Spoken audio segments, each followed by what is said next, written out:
आपने देखा होगा कि जो पश्चिम बंगाल में हाईकोर्ट की तरफ से बेहद सख्त टिप्पणी और सख्त लहजे में पश्चिम बंगाल की सरकार, जिसको मैं कहता हूं निर्ममता वाली सरकार, उसको फटकार लगाते हुए शाहजहां शेख को गिरफ्तार करने के लिए सीधे सीधे कहा गया।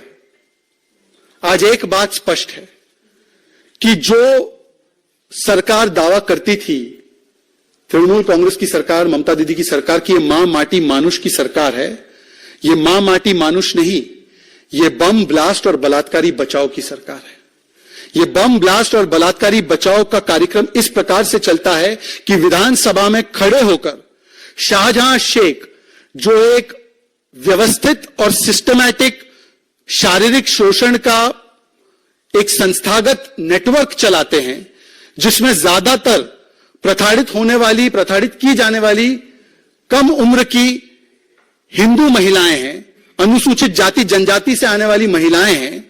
उसके बचाव में ममता बनर्जी से लेकर अभिषेक बैनर्जी से लेकर तृणमूल कांग्रेस का रैंक एंड फाइल, यहां तक कि उनके प्रवक्ता यह भी कह देते हैं कि रेप का फुटेज कहां है, यहां तक कि उनके प्रवक्ता यह भी कह देते हैं कि ये जो महिलाएं हैं ये बीजेपी की एजेंट है, आरएसएस की एजेंट है, ये एक्टर्स है, ये स्क्रिप्टेड है। इस प्रकार की ओछी टिप्पणियां विक्टिम्स पर करना,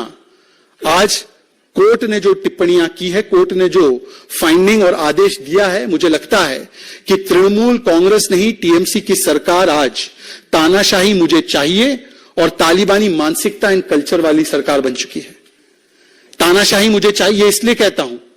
क्योंकि जब इन महिलाओं के विषय में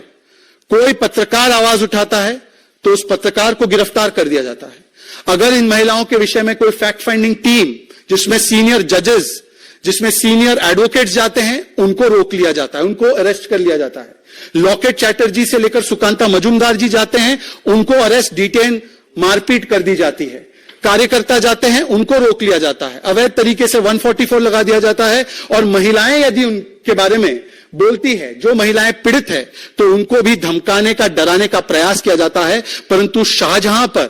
कोई आंच ना आ पाए, शाहजहां गिरफ्त में ना आ पाए, इसीलिए 50 से अधिक दिनों तक शाहजहां शेख को स्टेट स्पॉन्सर्ड प्रोटेक्शन और स्टेट सैंक्शन से उसको पेट्रोनेज देने का जो काम किया गया है, आज इस काले कारनामे और इस काले कर्मों पर हाई कोर्ट की एक बड़ी फटकार लगी है और हम इसका स्वागत करते हैं। पर यह पहली बार थोड़ी है। हाई कोर्ट ने इससे पहले भी जब 2021 में पोस्ट पोल वायलेंस में महिलाओं को निशाना बनाते हुए बलात्कार किया गया था टीएमसी के काडर के द्वारा, तब भी हाई कोर्ट ने कहा था ये रूल ऑफ लॉ नहीं, लॉ ऑफ द रूलर बन चुका है। जब हाई कोर्ट ने अलग अलग मामलों में संज्ञान लेते हुए, रेप के मामलों में किस प्रकार से पश्चिम बंगाल की पुलिस महिलाओं के साथ नहीं बल्कि बलात्कारियों के साथ खड़ी है, इसका प्रमाण दिया, तब भी ममता बनर्जी जी ने ममता नहीं दिखाई। हमें याद है सुप्रीम कोर्ट तक महिलाएं पहुंची उनके दर्द को लेकर, परंतु निर्ममता वाली सरकार उन पर एक टिप्पणी करना तो दूर, उनके समर्थन में खड़े रहना तो दूर, आज एक सेकुलर संरक्षण दिया जा रहा है शाहजहां शेख को। और सेकुलर संरक्षण केवल ममता दीदी का नहीं है,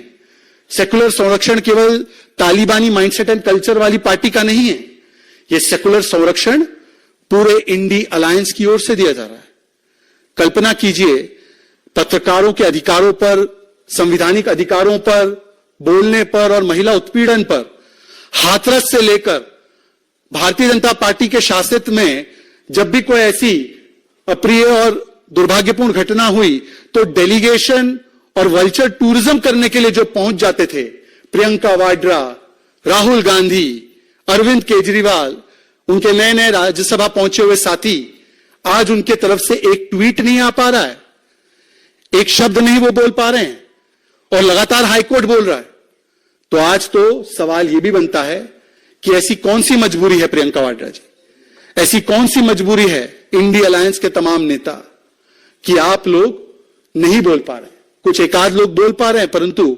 जो बाकी के डेलीगेशन बनाकर जाने वाले, वल्चर टूरिज्म करने वाले लोग कब जाएंगे संदेश खाली की महिलाओं के पास? प्रियंका जी, यह भी सवाल बनता है।